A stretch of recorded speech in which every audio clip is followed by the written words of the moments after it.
Pernah nggak sih kalian kepikiran kenapa hidup bermasyarakat bisa tetap teratur? Padahal kan setiap individu mempunyai sifat dan kebiasaan yang berbeda-beda.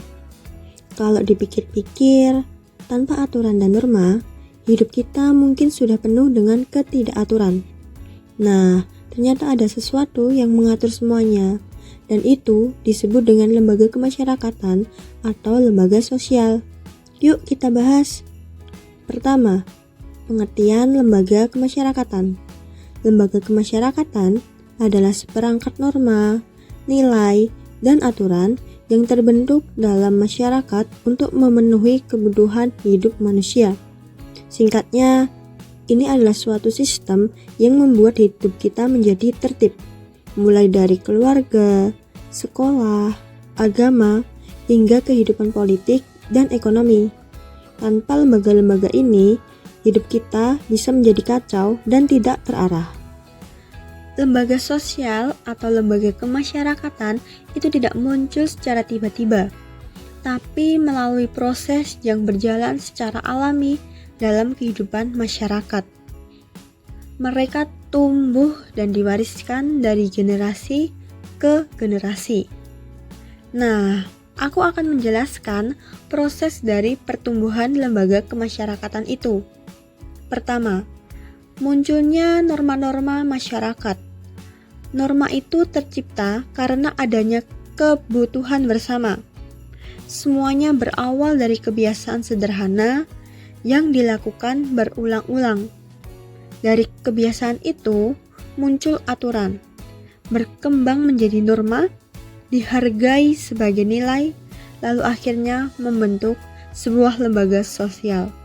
Contohnya, kebiasaan saling membantu yang awalnya dilakukan spontan, lama-kelamaan berkembang menjadi tradisi gotong royong yang melekat kuat dalam kehidupan masyarakat. Kedua, sistem pengendalian sosial.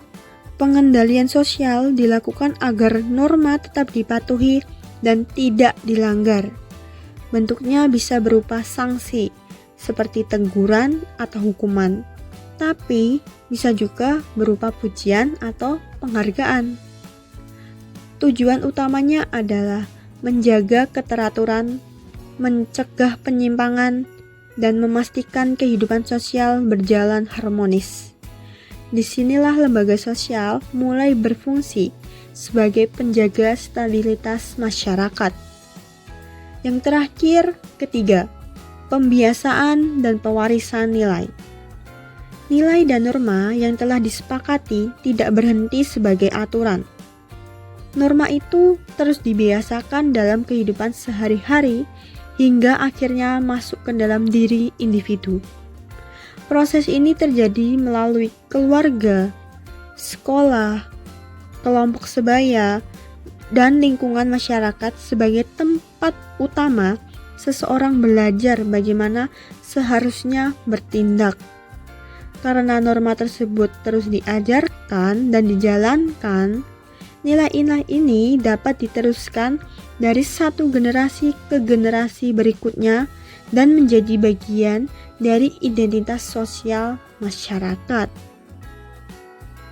Dalam kehidupan sosial, lembaga kemasyarakatan merupakan unsur penting yang mengatur pola hubungan, perilaku, serta nilai dalam masyarakat. Menurut John Lewis Gillin dan John Philip Gillin, lembaga kemasyarakatan memiliki sejumlah karakteristik dasar yang dijelaskan dalam jurnal Futures of Social Institutions. Ciri-ciri umum lembaga kemasyarakatan. Pertama, lembaga kemasyarakatan adalah organisasi dari pola-pola pemikiran dan pola-pola perilaku yang tampak dalam aktivitas masyarakat beserta hasilnya. Kedua, lembaga memiliki tingkat kekekalan tertentu sehingga tidak mudah berubah dan cenderung diwariskan. Ketiga, setiap lembaga selalu memiliki tujuan yang bersifat jelas dan terarah. Keempat, terdapat alat atau perangkat tertentu yang digunakan untuk mencapai tujuan tersebut. Kelima, lembaga memiliki lambang atau simbol yang menggambarkan fungsi dan tujuannya. Keenam, lembaga menyimpan tradisi tertulis maupun tidak tertulis yang merupakan tata tertib dan aturan. Tipe-tipe lembaga kemasyarakatan. Setelah memahami ciri-cirinya, kita dapat meninjau tipe-tipe lembaga kemasyarakatan yang dikemukakan John Lewis Jellin dan John Philip Jellin. Pengelompokan ini dilakukan melalui beberapa sudut pandang. Pertama, dari sudut perkembangan, lembaga dibedakan menjadi A. Creative institution, yaitu lembaga yang tumbuh secara tidak sengaja dari adat istiadat seperti agama dan hak milik. B. Enacted institution, yaitu lembaga yang dibentuk secara sengaja untuk tujuan tertentu seperti pendidikan dan perdagangan. Kedua, jika dilihat dari sistem nilai yang dianut masyarakat, lembaga dibedakan menjadi A. Basic institution, yaitu lembaga yang dianggap sangat penting untuk ketertiban masyarakat seperti keluarga dan pemerintahan. B. Subsidiary institution, yaitu lembaga yang dianggap kurang penting seperti kegiatan rekreasi. Kategorisasi ini bergantung pada nilai yang dominan dalam masyarakat. Ketiga, dari sudut penerimaan masyarakat, lembaga terbagi menjadi dua, yaitu A. Approved atau Social Sanction Institution, yaitu lembaga yang diterima masyarakat seperti sekolah dan pasar. B. Unsanctioned Institution, yaitu lembaga yang ditolak masyarakat seperti kelompok kriminal meski keberadaannya sulit dihilangkan. Keempat, dari aspek penyebaran. A. General Institution, yaitu lembaga yang dikenal secara luas oleh banyak masyarakat, misalnya konsep agama secara umum. B. Restricted Institution, yaitu lembaga yang hanya dianut oleh kelompok tertentu, seperti Islam atau Katolik. Kelima, berdasarkan fungsi yang dijalankan, lembaga dapat dibedakan menjadi dua, yaitu A. Operative Institution, yaitu lembaga yang menghimpun pola atau tata cara untuk mencapai tujuan tertentu seperti lembaga ekonomi dan pendidikan. B. Regulative Institution, yaitu lembaga yang mengatur atau mengawasi adat istiadat serta norma, misalnya lembaga hukum. Pengelompokan ini menunjukkan bahwa setiap masyarakat memiliki beragam lembaga dengan fungsi dan tingkat kepentingan yang berbeda. Sistem nilai masyarakat menentukan lembaga mana yang menjadi pusat dan yang mana menjadi posisi pendukung dalam struktur sosial. Untuk memahami lembaga kemasyarakatan, ada 3 pendekatan penting yang sering digunakan para ahli. Pertama, analisis historis, yaitu melihat bagaimana sebuah lembaga lahir dan berkembang dari waktu ke waktu. Misalnya, sejarah keluarga, perkawinan, atau demokrasi.